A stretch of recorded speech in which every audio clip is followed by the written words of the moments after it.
Assalamualaikum warahmatullahi wabarakatuh. Rabbi israh li sadri wa yassir li amri wahlul 'uqdatam min lisani yafqahu qawli. Muslimin muslimat, tuan-tuan yang dirahmati Allah sekalian. Pada pagi ini saya akan berkongsi satu tajuk, iaitu perlunya seorang penyelamat dalam negara Malaysia yang tercinta ini. Umum mengetahui bahawa dunia penuh dengan berbagai-bagai krisis. Tidak ada negara yang sunyi daripadanya. Sama ada krisis politik, krisis ekonomi, krisis akhlak, krisis nilai, krisis rumah tangga, krisis sosial, krisis kaum, bangsa dan puak. Hidup di dalam ketakutan. Mana pergi bimbang selalu. Keamanan sudah tidak ada lagi.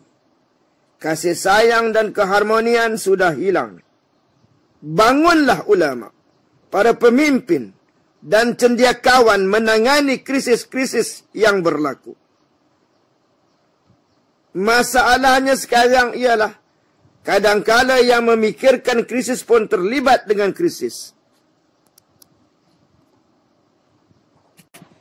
Kalau tidak krisis politik, krisis akhlak, jika tidak krisis sosial, krisis keluarga, kalau tidak krisis nilai, krisis puak. Apakah kaki krisis atau orang yang ingin menyelesaikan krisis itu hendak membagi krisis? Apakah orang yang membuat masalah boleh mengatasi masalah? Apakah penjenayah-penjenayah boleh menangani jenayah? Ya Allah, wahai Tuhan, datangkanlah penyelamat dengan segera, agar dunia aman semula. Yang ada ini adalah pemusnah dan penjenayah. Tuan-tuan, puan-puan yang dirahmati Allah sekalian. Di waktu ini, di negara kita, setiap jamaah atau kumpulan atau parti masing-masing mengaku benar. Setiap kumpulan menuduh kumpulan yang lain adalah salah. Yang lebih parah lagi, ada yang menuduh kumpulan yang lain sesat lagi menyesatkan. Ada yang kena tuduh sudah kafir. Ada yang kena tuduh khawarij.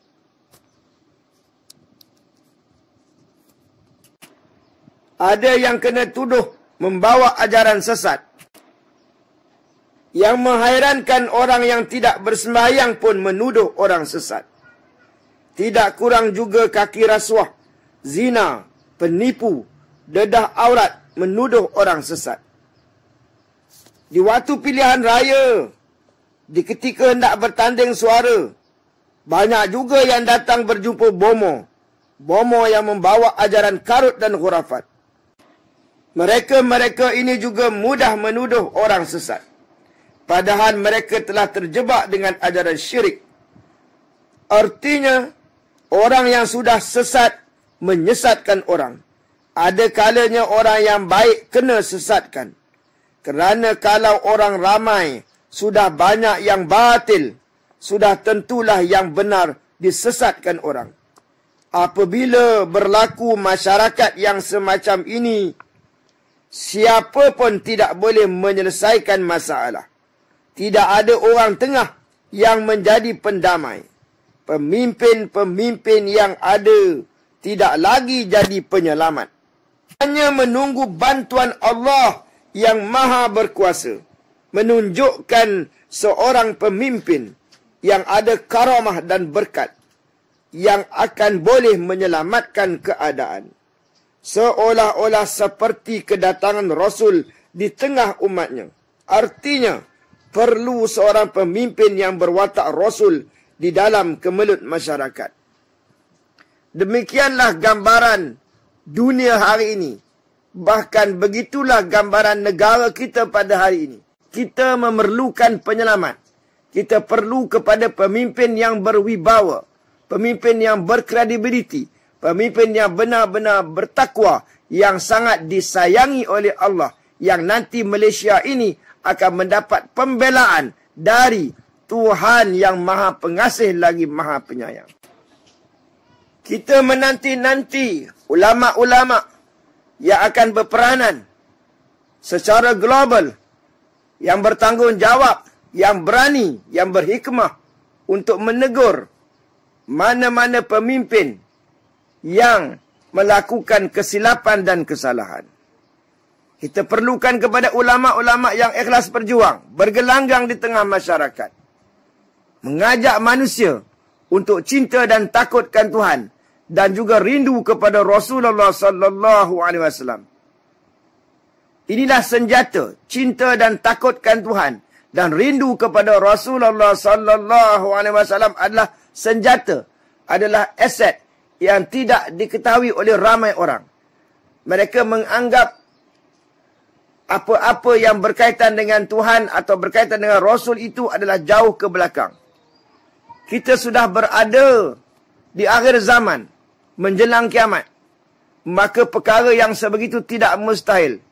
Tetapi kini sudah mula pertembungan antara kebangkitan Islam dan juga kekufuran yang merata dan meluas.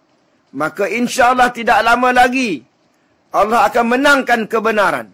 Maka marilah kita sama-sama berdoa, banyak beramal soleh, mengikhlaskan semua amal kita.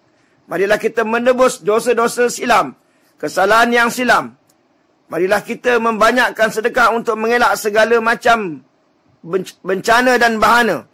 Marilah kita juga mendoakan semua rakyat Malaysia ini mendapat petunjuk. Doakan pemimpin-pemimpin dan juga ulama-ulama.